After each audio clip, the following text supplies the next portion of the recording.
guess we're ready now. Can you guys hear me? Yes, we can hear you, Scott. It's always fun because I get to listen to you guys for like 10 minutes and I'm just sitting there watching. So I feel like a fly on a wall. It's technology at its finest. Well, everybody, welcome to our live stream. I've been very excited about this one for multiple reasons. I'm going to do a quick introduction to the crew. And Peter, yes, what you were talking about, I heard you, and that's exactly where we're going to go. So first, I will introduce to my whatever direction, Vanessa, who will be interfacing with the crowd. Say hi to Vanessa, everybody. And Tom Campbell, of course. Everybody should know Tom by this point, but if you don't, he's a former NASA physicist who is, as we say now, gathering evidence about the virtual reality. I love that term. And Peter Sage, I got to say, stop it. You're an entrepreneur. You're a marathon runner. You do TED Talks. You're raising the bar too high, my friend. We other men have things we want to do to impress people, and you seem to do them all.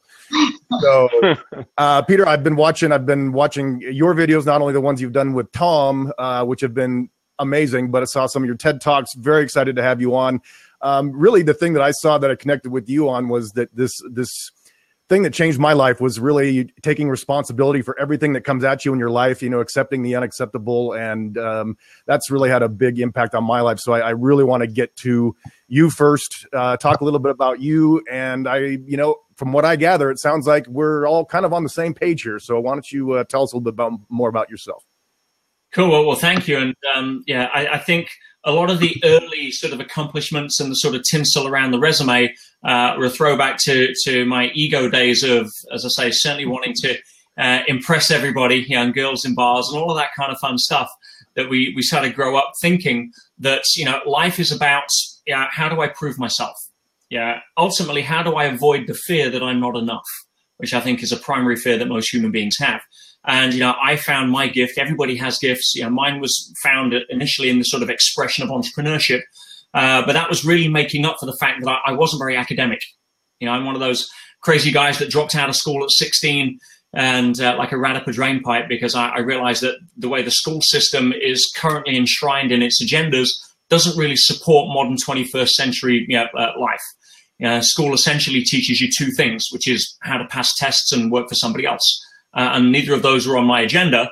And so I went out and I really fell into, to quote Jim Rohn, personal growth and development, where he said that formal education may help you make a living. And that's not guaranteed these days. Whereas informal education will help you make a fortune. Now, I use the word fortune there, not so much in its monetary terms, but certainly in terms of fulfillment.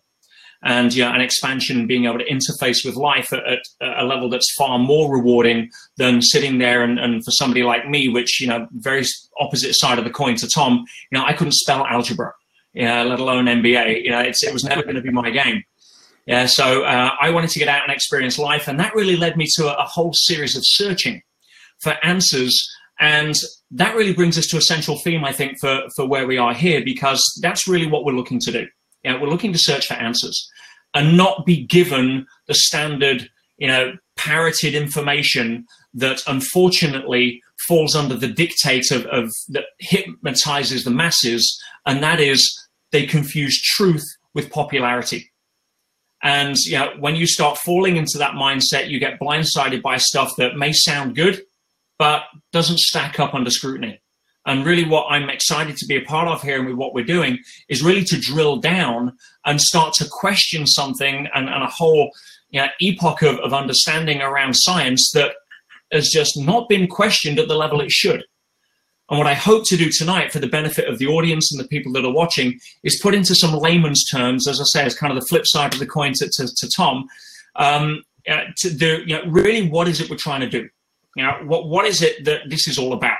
Now, okay, you can have delayed choice quantum eraser experiments and variations of double slit and all of the mathematics and algorithms and predictability stuff that goes with it. But ultimately, what are we aiming for? What is our outcome? What does it mean in real terms, day to day, moment by moment, to you and I in our lives, trying to pay the mortgage and moving forward? Because if you can bring it back to that level of understanding, then people have got buy-in. They know what it means to them. Unless you happen to have this quest that falls into more of a minority, which is more so, say, where Tom's the expert, which is really just wanting to do good science for the sake of good science, so that you can uncover certain principles that make better sense now than they did 100 years ago. But for most people driving to work every day, that's not their primary focus. So what I'd like to do is try to be able to provide a context for what we're doing here, so people can really understand, what's it all about? Why all the fuss? Why the excitement? Over some science experiments, because I never got excited about science experiments in school unless they were blowing stuff up, because that was cool, right? So what does it mean? So, for me, if you'll permit me, probably a good place to start for the audience is to really throw some context in from my perspective as to what this is all about and why is it important and what are we trying to do. Because if I can make sense in my own mind of that, maybe I can get some agreement or overlap with some of the understanding of other lay people like myself, and that'll give a lot more, I guess, buy into what some of the explanations that Tom's doing without us getting too lost in the mix. Does that sound fair? Yeah, absolutely. Yeah. So, and Vanessa, if you've got people that are asking questions, then I'm sure that they can, we can get to that. But for me, I think the important point here is to say, just to give context, and certainly from my perspective, as a layman, why am I throwing my weight behind this? Why am I excited to get on board? And I think for that, I really want to go back. Why is it important? Let's set the stage. For the vast majority of recorded human history, we didn't have the sciences. We had the predominant truth provider, which was religion. And the reason for that is because, there were so many things about life that we couldn't explain. And, when it rained, we wondered why. Was God mad, and was he, crying? Or was he rewarding us by filling up the rivers? We didn't know. So what do we do when we don't know? We make stuff up. Essentially, we try to fill in the gap, because man is the consummate explorer, and therefore we find it hard to live in the space of a question, and we're always looking to seek and add meaning. Now, today, we have a different understanding. We understand evaporation, precipitation, we understand gravity, and we know what rain is, to the point where we can predict it pretty accurately. And it still may ruin your barbecue, it still may ruin your hairdo if you come out of a salon in a downpour, but we don't look up and get scared anymore. Right. There's a difference there, and a lot of what happened when the church and the religion and the whole aspect of trying to explain things we couldn't explain really took on that role of trying to give us answers, either so we weren't scared or so that we could try to understand at some level. Now, again, you fast forward then through after many centuries, and you start getting people saying, well, something. The guy in the cloud deal isn't working for me anymore. We need to have some higher level of understanding about what it is. And, you had some of the great minds, starting with the Greeks, but, it really sort of started picking up pace right from, really Galileo or Copernicus into Galileo. The year Galileo dies, Sir Isaac Newton is born. And you have Newton and his contemporaries did something miraculous. Through observation and the right intent, they were able to essentially reverse engineer a lot of the rules that governed the celestial bodies and the physical world. And they were so good at doing it that they were able to figure out the rule set that allowed us to predict. And it was that level of accurate prediction that gave it credibility. And everyone says, wow, we've sussed it out. And what it also did, it says, we don't need the church's explanation anymore that there's this big, all-powerful guy that has wrath over and domain everything that clicked his fingers and made it happen. That doesn't work for us now because we've got science. Now, the important point to note here is right from the very beginning, science and theology, mythology, and religion were at loggerheads. They were on two separate paths. Science was trying to dismiss the church, and church was trying to retain its significance and dismiss science and sort of retain its domain over the metaphysical, while it kind of let science, have the physical. But in order for science to retain its level of significance and position, it essentially had to dismiss the metaphysical. Right? So they had these two diverging paths. I mean, now we know they're kind of different ways of telling the same story, as we'll get onto. But ultimately, they were at loggerheads from the beginning. And that's a big important point. So where do we find ourselves? Well, for quite a while, Science was then provided the answers to the sane intellect, the left brain level of reality. And it happened to, or deliberately ignored everything to do with non-physical, to the point where it relied upon its entire model to dismiss it. The challenge with that, it completely ignored a lot of the fundamental questions that still to this day, science has absolutely no answer for, or unfortunately interest in answering. And I'll give you some examples here, because once we peel back the onion a little bit, people can start to get an understanding, right? Because from science's perspective, just to put it in a nutshell here, when it came along and figured out how all of the material stuff worked with supreme precision to the point we can put a man on the moon, it essentially stood in the middle of a giant Swiss watch, looked around and figured out the patterns. It doesn't address why the watch was built, who built the watch, what built it, or what time is, or what purpose it serves. Right? Forget that. Yeah. It essentially said the universe is stupid. Yeah. It is made up of dumb atoms, and elements like hydrogen and electrons that kind of have no governing intelligence, and they bash into each other randomly, and they kind of create the world we're in, even though they operate by certain rules that have become easy to figure out. This was supported back in the 1800s by Charles Darwin, who essentially came up with his whole theory of survival of the fittest, and his evolution model was essentially that random chance and mutation is what governs evolution moving forward. And that randomness was supported by the whole randomness of the universe. There's no intelligence that's kind of governing it. And so, materialism, determinism was born out of that to some extent. And it's saying, well, okay, the universe is dumb and we are separate from it. And if we exist or we don't exist, then it doesn't matter. The universe carries on. And that is kind of the aspect of determinism. And that's the prevailing thought patterns behind science today. It's what is taught in schools and colleges and universities. And it's the only paradigm that would, can essentially be published with any sense of credibility into the journals that validate credibility, irrespective of the fact that everything that science proved kind of existed before science proved it. But to retain its own level of significance around that, it needs a rubber stamp. Challenge is this. Again, this is a throwback to the loggerheads with the church. It has to stick with there is nothing else outside of the physical paradigm, not down to assessing data. It's got nothing to do with the evidence. It's got everything to do with standing steadfast in its initial position against the church. And that's essentially the overriding factor people forget. So what are some of the questions we could ask here that would really allow the average person to see what we're trying to do?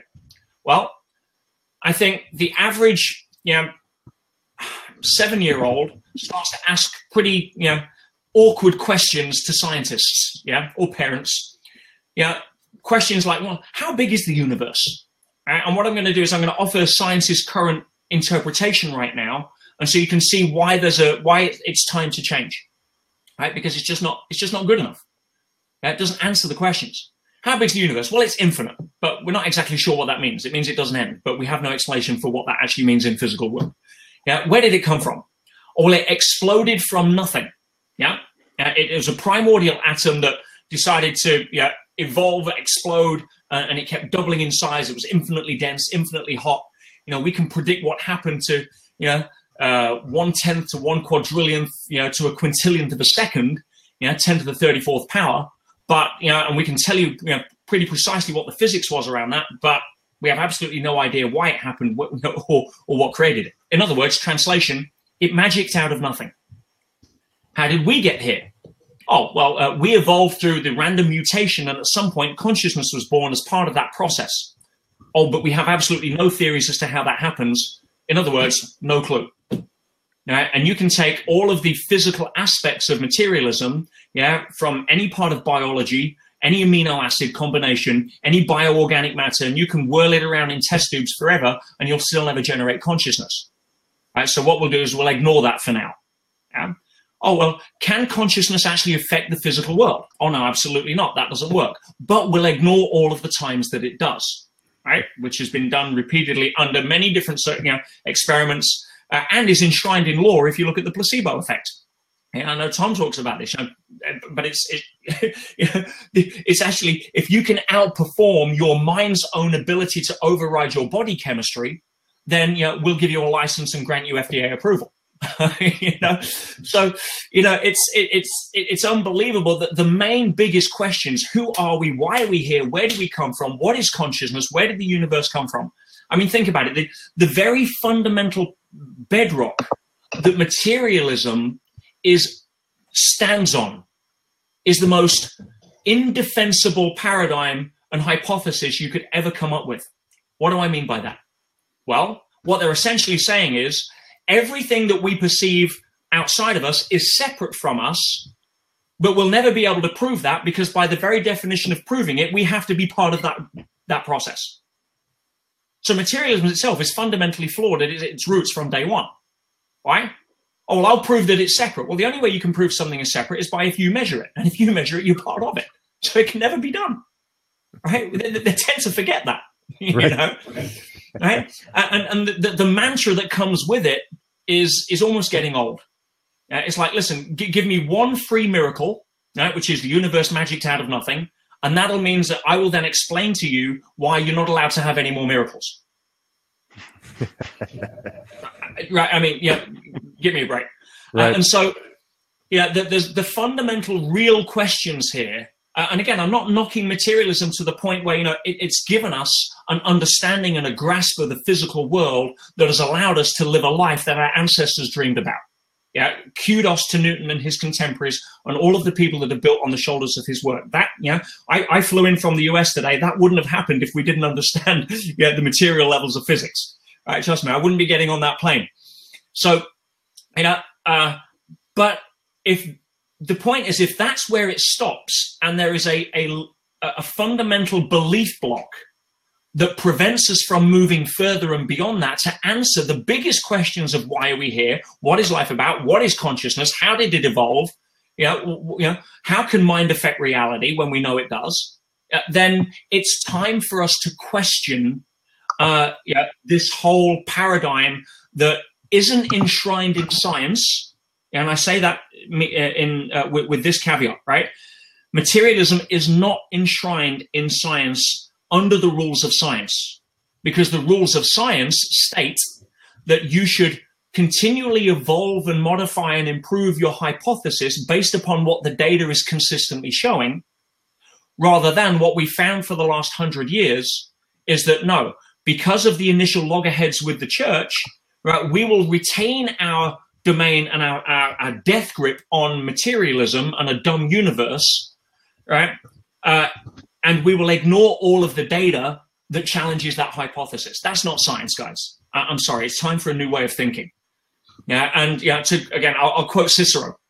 One of my favorite quotes. He said, why do you insist that the universe is not a conscious intelligence when it clearly gives birth to conscious intelligences? Step into my common sense corner for a second. So what we're actually doing here, and why I'm excited to be part of this with that level of backdrop, is not to bash materialism. As I say, it allowed me to fly here today. I'm very grateful for it. What we're looking to do is to raise the bar of science by saying, look, guys, it's time for us to not sort of ignore factual data that's leading us to better conclusions that do better physics, that answer the hard questions that science wants to bury its head in the sand for. And as a result of that, we have some significant implications.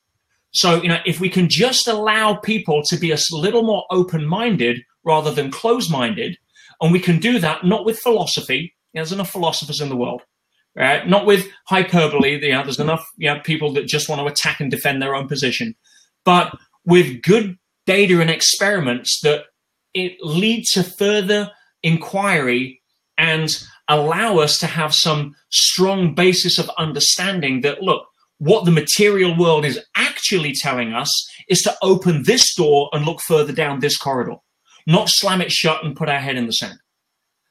And right. I think Tom knows, as I know, as you know, Tom, that if that door is opened and we do venture down it, it's a Pandora's box of understanding that can really lead to making the world a better place, which is what everybody has an interest in, rather than a more hostile place, which is kind of where determinism has put us right now. Now, why do I say that? Go back to the Darwinian paradigm.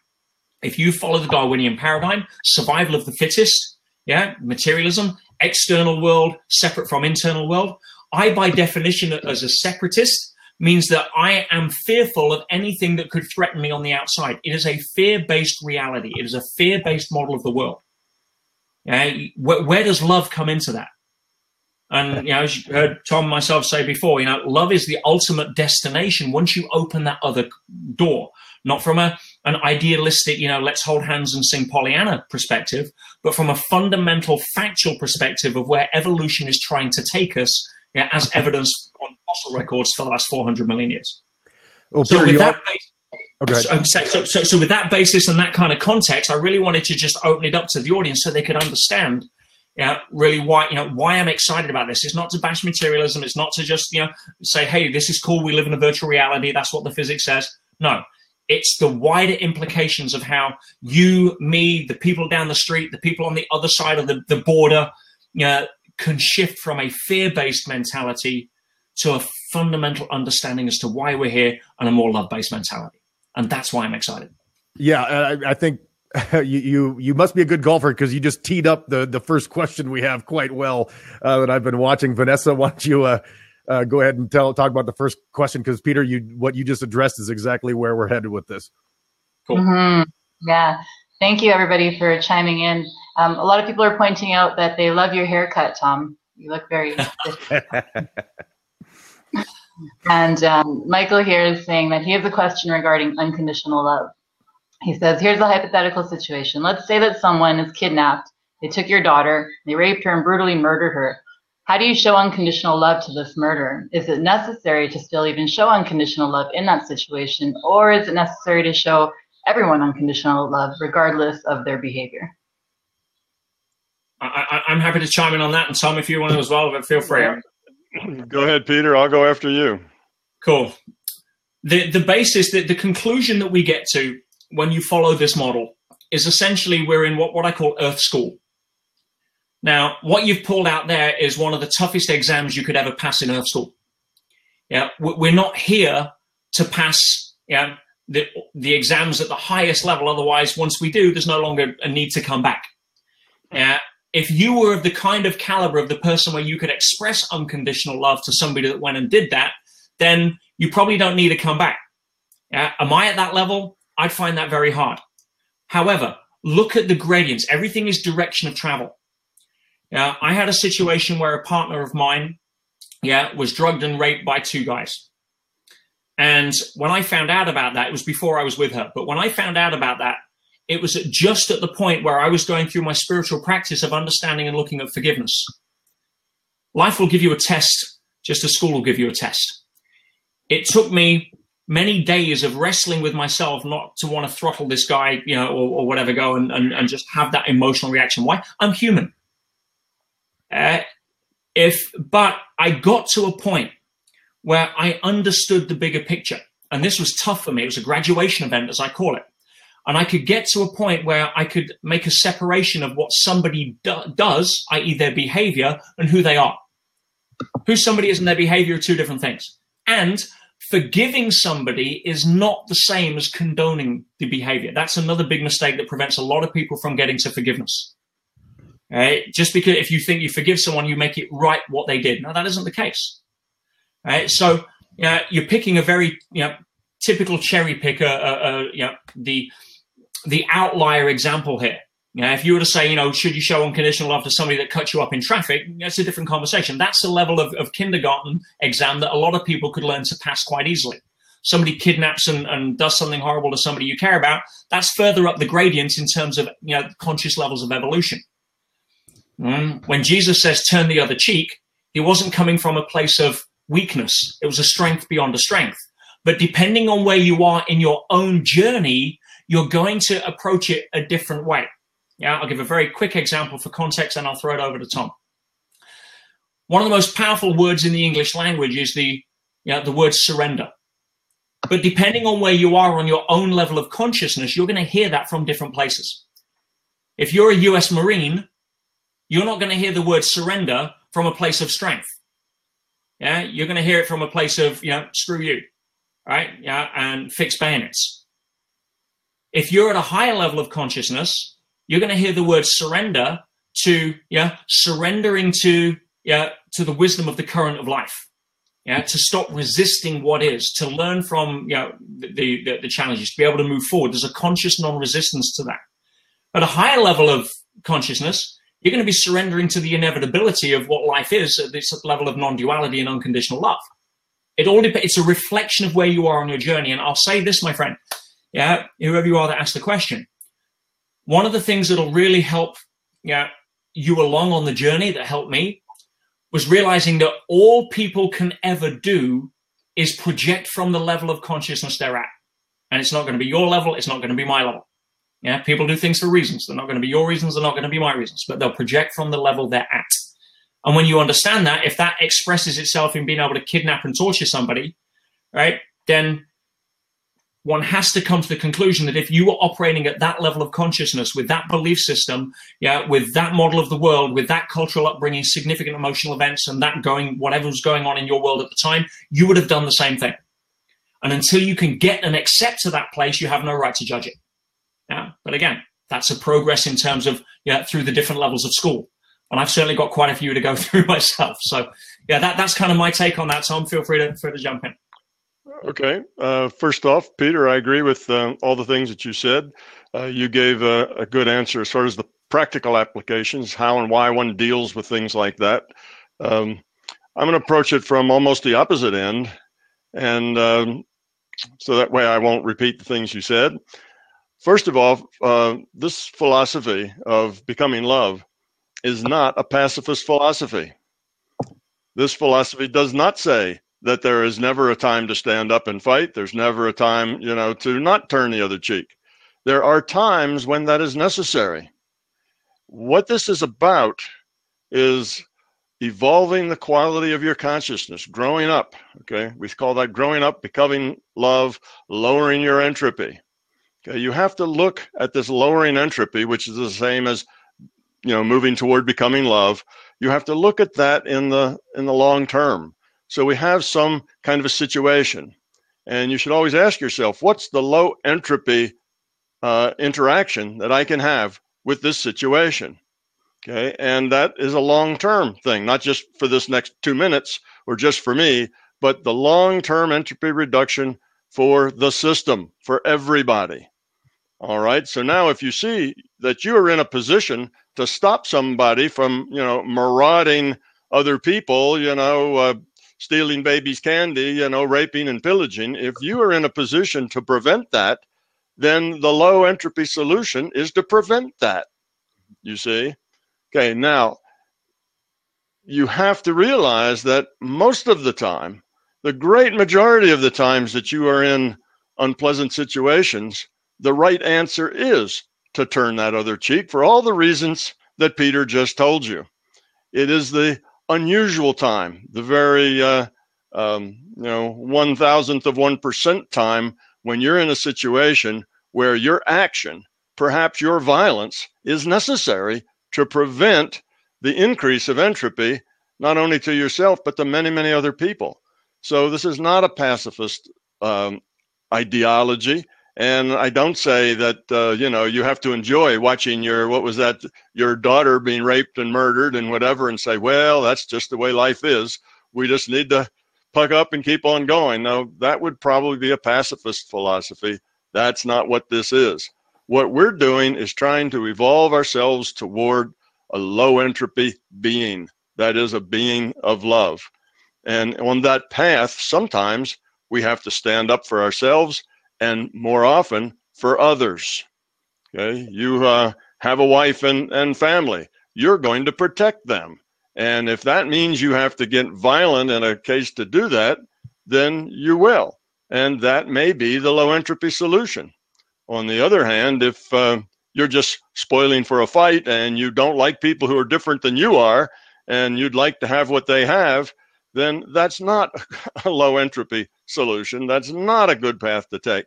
So every event, every situation you come to is different and unique. And the one that this question asker asked, he, like you say, he cherry picked one out of the far end of the possibilities that probably doesn't happen to many of us ever, but does happen sometimes to some people. But you have to look at every situation differently. I mean, if they're all unique, this idea that there's this morality code that one answer fits all things, never be violent, never whatever, never always turn the other cheek. Never and always just don't work in the real world. You have to look at the situation. And when the situation calls for it, it's time to stand up and, say no more, if that's what's called for. Most of the time, what's called for is, as Peter described, most of the time, that other 99.999% of the time, it's called for you to understand, for you to realize that everybody on this planet is trying to do the best they can with what they've got. That's what Peter was describing. You have to have compassion, you have to have understanding, and you have to realize that by being forceful, by being violent, by enforcing your free will on others, almost always just throws gasoline on that fire. It makes it worse. It's not a solution. It's in the long term, it's a very high entropy solution. So you behave yourself, you are in such a way as you have a low entropy outcome. And that almost always is by caring, by seeing it from the other person's viewpoint. That's usually the low entropy solution, but not always. In rare circumstances, the way of a low entropy solution, the way to love is to stand your ground, stand up, and protect those that deserve protection. So it's not a general thing. You can't just say, well, this philosophy says you should always do this and always do that. Any philosophy that says always and never probably isn't a good philosophy, because life doesn't work that way. You have to have a brain. You have to have an understanding. You have to see what is a high entropy and low entropy thing. And you only do that by growing up yourself. As you become love, it's easier for you to distinguish between when you should fight and when you should turn the other cheek. Up until you grow up, that's kind of chancy, and you often do it wrong. And if you do it wrong, look at the results. If you've just added fire to added fuel to the fire, then try to do it differently next time. I've always said I always believe you should never say always and never. That's one of my philosophies. We got some more questions coming in from the audience. Vanessa, what have we got? Yes, so we have a question here from TT. The very first question that came in. TT was also there at your MBTLA event, so she was there to watch the description of all the experiments that we are raising money for. So TT says, "Hi Tom, I have a question for you about a paradigm shift and how it might play out. What do you think will happen if the experiments will turn out the way that you predict? Would it be top news, or maybe too scary for media to publish? Or is there any other procedure to spread this kind of information once it is ready to be shared?" Well, I think it is, if they come out the way, if all of them come out the way I say, I don't expect that, but that would be fantastic. I think the ones that are, what I say, are going to perform the miracles, are going to do things that are impossible to do, which is really the big ones that are going to make a difference. I think those will work just fine. I think some of the others, which are just mainly for me to learn something, to see how things work, how the system is going to respond to the challenge that we give it with these experiments, those may or may not work the way I say, but they're not really the most important part, other than from, for what I learned from it. But if it wasn't true that a large minority of physicists already think virtual reality is a good idea, then I think there might be a problem. If this was the first time virtual reality raised its head, I suspect it would have a tendency to be buried again. But now we have 20-30% of the physicists think that virtual reality, that is, that our reality is based on information, is a good idea, because that's what the evidence has been telling us, as Peter said, for 100 years. That's been what the evidence says. That's the only thing that seems to make sense. It's the only thing that works. So, and I also notice that when you have these conferences and talks that we see on YouTube every once in a while, where virtual reality is discussed by its supporters in the physics community, almost always those physicists that are up there on that panel discussing it, and for virtual reality, they think, yes, this reality is based on information. They all come from the very best schools. You're talking, about Caltech, and you're talking about MIT, and you're talking about some of the best ones in Europe. That's where these guys mostly come from. So I've noticed that the physicists who are really at the top of their game, really doing good work, particularly if they're younger, they think virtual reality is a good idea, you see. So with that as a background, I think if these experiments work pretty much the way I say, it will be big news. I don't think at this point it can be, brushed under any rug. I think the ideas will be announced. My experiments will be done by many other universities just to see if they get the same thing, to make sure that there weren't any errors or other problems. And when all that's done, I think the news will be large. And what I think it means to the world is that if indeed we have physical experiments that show that this reality is information-based, it's virtual, then that opens up a really big question, because virtual realities don't just make themselves. They don't create themselves. They have to be created.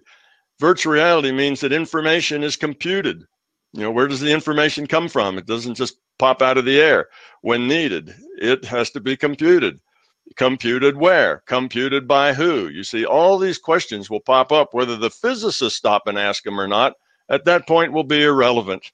Millions of other people who catch the news on the internet, they will be asking those questions, and suddenly something that is more fundamental than us, something from which we are derived, you see, exists from the very viewpoint of science. Just as Peter told you, this is something that science has been trying to avoid, that will not say, will not support, will not look at. Well, here it is. There's no way not to look at it, you see. So it takes that step where physicists and scientists have been looking the other way for hundreds of years. They just don't want to go there. That's not what they do, and they make fun of anybody who does go there and what they do. And at this point, if these experiments work as I say, that will force a change in that paradigm, and physicists will have to look at this reality coming from someplace else that is non-physical to us, because that's the only logical possibility if this is a virtual reality. Virtual realities cannot create themselves. They have to be created elsewhere, and they have to be created by something that's someplace other than inside the virtual reality, which means someplace that's non-physical to us. So I think these will be very big news. And though the scientists still won't want to go there, it won't matter. Once that genie's let out of the bag and, 1 billion people around the world get that information, whether the physicists want to go further down that rabbit hole or not will be irrelevant. Everybody else will. And now we'll be looking for solutions to, how did it get there? Why are we here? What's the point of the virtual reality? What's the source, this non-physical source? These questions are going to be serious questions now. Rather, before, they were just hypothetical metaphysics that nobody had to pay any attention to because, that stuff doesn't count anyway. Well, all of that changes. Now that stuff does count, you see, and lots of people will know it. So I believe it'll start a revolution worldwide in people's thinking. And I'm hoping that revolution will end up with us realizing that our purpose here is to grow up, become more low entropy, and that means become love. Care about each other. Stop being so self-centered. Have compassion for others. That's the way consciousness evolves in that direction. So I think it'll make a big bang, TT. I believe that this is the beginning of a very large shift in the way people think, a very large paradigm shift. Matter of fact, I think the paradigm shift is going to be so large that I think you could take the shift with Galileo and Newton and Einstein and Bohr and multiply it by 10. And this new shift is going to be bigger than all of that. This is going to be one that's going to shake things worldwide because now we have an internet. See, before, great things have been discovered, but like the quantum mechanics and the double slit, there's probably isn't more than 2% of the population that even knows what that is. You see, these kinds of things stay bottled up in the margins. They don't get out. But this thing that we're talking about now, virtual reality, will jump out of those margins and become something that is pervasive because it makes a big difference to us. Who are we? Why are we here? What's our purpose? That's big stuff. Like Peter says, people have been asking those questions, since people existed. And now we're to a point where those answers are starting to turn up as science, not as religion and not as, things that you make up, but of, experiment-based science. So I think a big difference, TD. Tom, you just teed up my next transition, which is big news. I forgot to mention off the top that we're, I believe, around 115K with over 2 weeks to go, which doesn't mean that we slow down. I see we did get some backers during the show, so I'm excited to see how that goes. If I remember correctly, we had 7 $10,000 packages available, and 4 of them have already sold out. So we've got 3 more. So if you're thinking, go in and go sign up for one of the $10,000 backers today. We're so close and yet so far, if you know what I'm saying. I mean, it feels like every day I check and I think, oh, we're almost there, but we're not there. So we got to just kind of keep trudging through. And there won't be big news if we don't get this thing funded. So I want to go back to Vanessa now because I see the chat room lighting up. Looks like we got a lot of questions. Yeah, we have another question here from Wanma. Wanma is asking about the experiments, and he's asking for more clarification, saying this might sound silly, this question, but he wants to understand if this is basically trying to find glitches in the virtual reality, and what if whoever is running this virtual reality is aware of us trying to test the simulation hypothesis, and then they patch up those glitches to hide the truth. Well, it's not really to find glitches. That's not the point. There is a rule set, and the virtual reality is computed according to that rule set. Now, what I'm trying to do with the experiments is basically back let's call it just the virtual reality rendering engine. I'm trying to back that into a corner so that however it tries to escape from that corner, it's got to leave behind a little bit of information that tells us a little more about how reality works. See, we did that already with the double slit.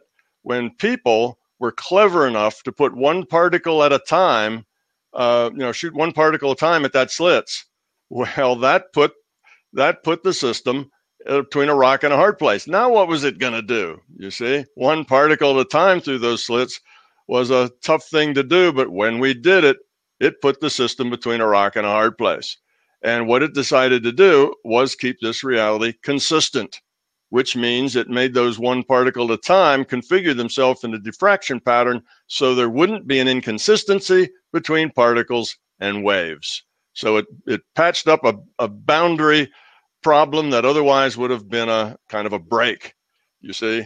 And I'm guessing it's going to continue to do that. It's going to continue to try to make this reality a smooth, predictable, no conflicts.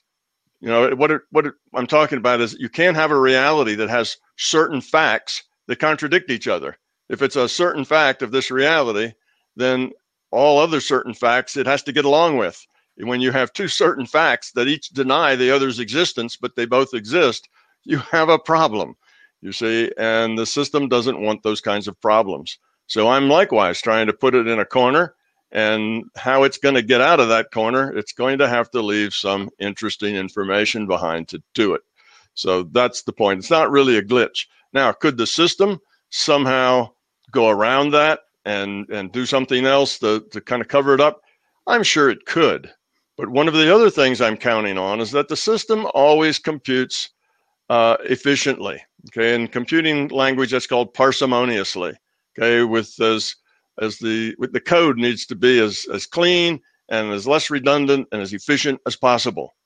So with that as one of my assumptions going in, that the system is going to try to remain consistent and that it's going to do it with computation that's parsimonious, then that's the trap I'm setting for it, hoping to back it into a situation where it's going to have to give up some secrets in order to actually do this experiment. And same thing that happened with double slit, except these I'm asking it to give up some secrets that are even a little more amazing than the ones with the double slit. So we'll see. Could it cover it up? Yes, but I don't think it will. It's pretty well abides by the rule set, and I don't see that it has a purpose in trying to keep us from understanding the nature of reality. In fact, I think that it has a purpose to help us understand the nature of reality. Well, Tom, if I'd actually like to speak to that for a second, because I think one of the first questions I ever asked you when I got to know you was this question. And you'd mentioned, I said, well, wouldn't they be able to cover this up? And I believe part of your response was that's not the intention. They have no intention. That at some point we are essentially supposed to come to this point. Is that correct? Absolutely. This is part of our growth. We're evolving here as consciousness, and part of our evolution is to become aware of who we are and why we're here. That's part of it. If we're going to grow up to become love, if we're going to grow up to care about other, well, it helps to know that we're in a virtual reality trainer, if you will, to do just that. If everything else makes sense, then this idea about be nice, love everybody, is not just a nice sounding thing that seems to make us all happier. It's actually a scientific part of a logical process for the evolution of consciousness. Mm-hmm. So it wants us to understand this reality, but not until we're ready. You see, until you're ready, you just will abuse it rather than use it. Information can be abused, or it can be used profitably, just like anything else, just like a weapon. You can use it to defend yourself and defend the innocent, or you can use it to, to foist your ego and your free will on other people. Well, it's the same thing. Information can be used either way. So as we grow up, as we're ready for this, then we need to understand it. So it's not like, we're supposed to be kept in the dark and ignorant all the time. We're supposed to find out. We're supposed to have to learn, to grow and figure this out. That's part of our thing here. And now we're at the point where the system, I believe, is saying, you're ready. Let's figure it out. Let's go forward. Let's more people figure it out. Well, I'm going to try to keep us on pace here. I want to grab one more question from the audience, Vanessa, and then Peter, I'd like to circle back to you and actually see if you have a question for Tom. But Vanessa, why don't you get us one more from the audience? Yeah, there's a lot of technical questions here. And guys, I'm not a techie, so it's challenging for me to go through and sort that out. I'm more of a practical. So maybe, Tom, I'll ask you a practical question around understanding our purpose here and wanting to help create this global paradigm shift. What is it that we can do, us, like we the people, what can we do to help this momentum and help it move in the right direction? Well, the very obvious thing, the reason why we're here today, what you could do to help us move this thing forward is donate to this Kickstarter program, because then these experiments would actually get done. And until they get done, then there's only so much hand waving and conjecture that everybody can make, but there really isn't any truth points. You see, you need experiments create facts. Mm-hmm. And until you get facts, all you have is opinion. So we need to get these experiments done to learn what are facts and what aren't. And these won't be the last of the experiments. Whenever you do an experiment, however it comes out, it usually makes you think about what the next experiment needs to be to move your understanding a little further. So we'd really like to get this started off, because if we can get science to see this in a real serious way, then funding for later experiments will be easy, because it will already have proven itself, you see.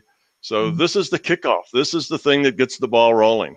So that's what you can do as far as helping this effort. What you can do as far as helping the world, what you can do to actually save the world, is start getting rid of your fear, start letting go of your ego, let those beliefs go, become skeptical, grow up, and become actually a much happier, much fulfilled, much more successful person. That sounds like a no-winner, right? I mean, a no-brainer. I mean, you ought to be able to, that'd be a good thing to do. So just grow up, get rid of your fear. That's the thing you can do, because that's where we're going.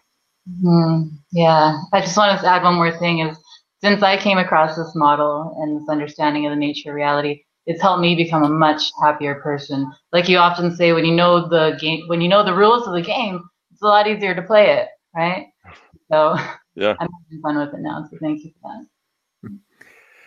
Yeah, I think everybody that's on this we have this all volunteer crew that's been working. And I think one of the things that's been fun for all of us is that we all have, kind of found this approach that I think that in for me at least, and Vanessa, this is probably true for you too. This was stuff that was floating around in my consciousness already, and then Tom, I discovered what Tom was saying. I was like, this guy is saying stuff that's already been spinning in my head. I had a real strong connection with it.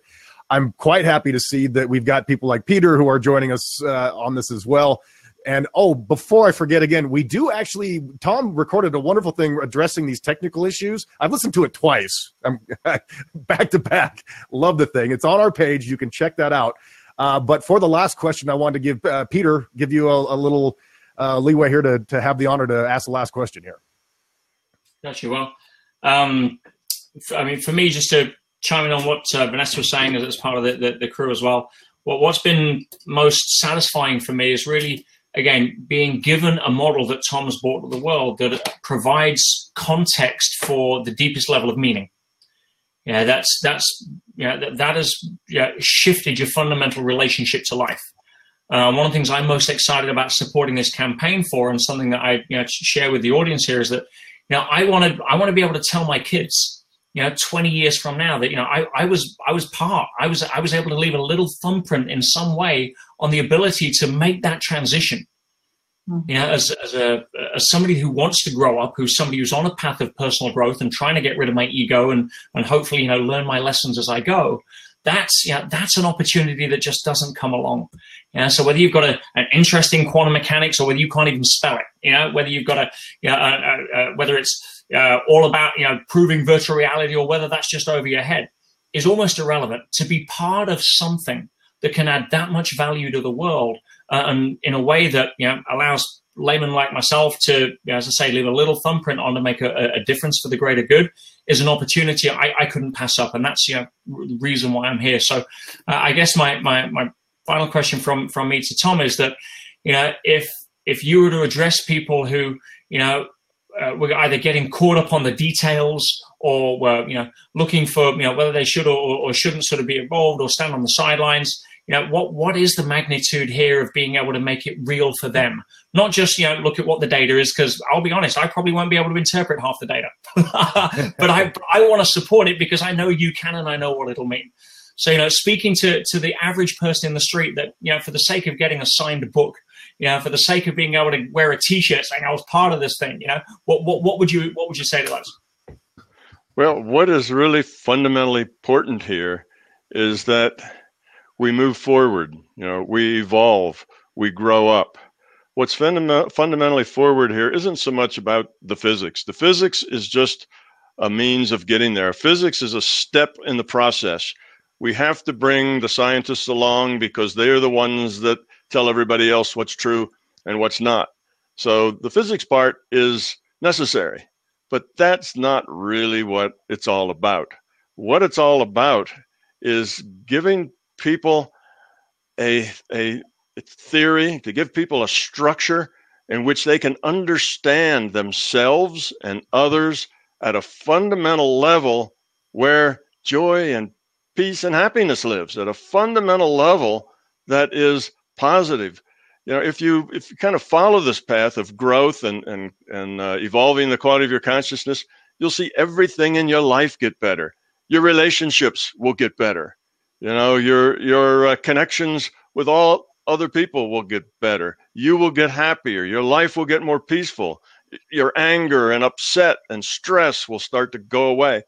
This is what it's really all about. It's growing up. It's trying to make the world a better place. And the world can only be made a better place, not through better laws and better, institutions, those things will just happen if we have better people. So we start with better people, and the institutions and the politicians and the corporations will all change as we, the people, change, because they're just a reflection of us. So that's really the big news here, not the physics. The physics is just a step that you have to go through on the path of making this legitimate. But you don't have to go there. There's literally thousands and thousands of people who take this material without any physics and change their life with it. You know, it's a life-changing set of ideas. All those experiences you have, both objective and subjective, suddenly become understandable. You know what it means, why it's there. Why are these things happening to me? You know, why am I unhappy? Why is my life a struggle? And it all becomes perfectly clear. So that is really what it's about. That's the important thing. Physics is a way stop, a way to create credibility among the masses. First, you have to get the high priests of Western culture, the scientists, to sign off on it. Otherwise, it'll stay in the margins. That's why we're here doing physics experiments. Not because physics experiments will save the world, because physics experiments will help get the word out to a lot of people who then, by changing themselves, will save the world. So that's really what it's about. Yeah, it was like from what do they say, from your lips to God's mouth, or whatever. That's exactly the way it felt for me when I first, stumbled onto Tom's stuff. That I was going through some sort of struggles at that time, and I discovered it, and I noticed that once I started really, taking a look and listening to what he had to say, I was like, wow, this is actually, you're right, Tom. The physics, that's the great part we can look into, but the effects that it has on the way you see not only your life, but your life in relation to, us as a collective consciousness, really fundamentally changes. So I'm hoping we'll get that remaining few dollars left. We're getting awfully close with that. I think about 115K. Just a couple of quick reminders that we are still active. We still have a couple of weeks. We will be posting this video on YouTube. So if you're one of Tom's YouTube people, you can watch it over and over again, like I always seem to do. And Peter, I believe your website is petersage.com. Is that correct? Yes, and I'll put it on my YouTube channel as well. And as I say, I'd encourage everybody, if this resonates with you, if you really want to get behind and support us, you can do. Even if you've already backed, share it with your friends. Again, this is not imposing stuff onto other people. It's about sharing something that you believe in that can help make a difference, and and allowing people their free will to come on board or not, or just cheer for us. So everybody on here just was to share this amongst the people they know. Would be a lot closer to making this happen. Okay, and I'd point out one other thing, Scott. Yeah. And that is, though it looks like we're doing really well because you're like halfway through in the time and about 3/4 through, in getting to our limit of 150K. But that's because we've had some really generous big donors. Normally, what we get is about $2,000 a day. $2,000 a day for the number of days we have left. Just almost gets us to the finish line, but not quite. So if you can't expect that these big donors are just going to keep popping up and giving us $10,000 a piece. Those are people who are very, very generous, who obviously can afford it and think it's important. You don't expect that. So if we do get some of those, well, that'll really help. But if we don't, and we keep the present trends of giving, it's going to be iffy whether we're going to make it or not. We're right, we're going to get close, but whether we're going to actually make it is not yet, clear. And if we don't make it, the rules are it all goes back. We get nothing. So we start over. So guys, don't expect big donors to pull this out at the end. They've probably already done everything they're going to do. It's been around for a while, and those guys have probably they've put their money where their mouth is, and they put a lot of money there. But I think the rest of us are going to have to carry it over the top, and that means we're going to have to do a little better and get a little more than that 2,000 a day, or we're not going to make it. So if you think if you want to be part of this historical, process, like Peter says, then $10. If that's all you can give, please give that. All those $10 add up. That's we can make it on $10 donations if enough people give them. So don't feel like $10 isn't worth the trouble. It is. Always share and never don't share is the policy we're trying to take with it. See how I brought that back around? That's quick thinking. Well, thank you so much, Peter, for joining us. It's been fantastic having you. Tom, thank you once again for answering questions. We will be getting to more questions. There will be more live streams. I will be posting them. You see a little countdown clock on the page when I posted it 2 days in advance, so you will get a notice for that. Vanessa, thank you for engaging the audience, and especially thank you to the audience. We wouldn't even be really here if it wasn't for you. We need more of you out there, so share all this with your friends and family, and let's get this thing funded. Thanks, everybody. Thanks, guys. Thank you, guys.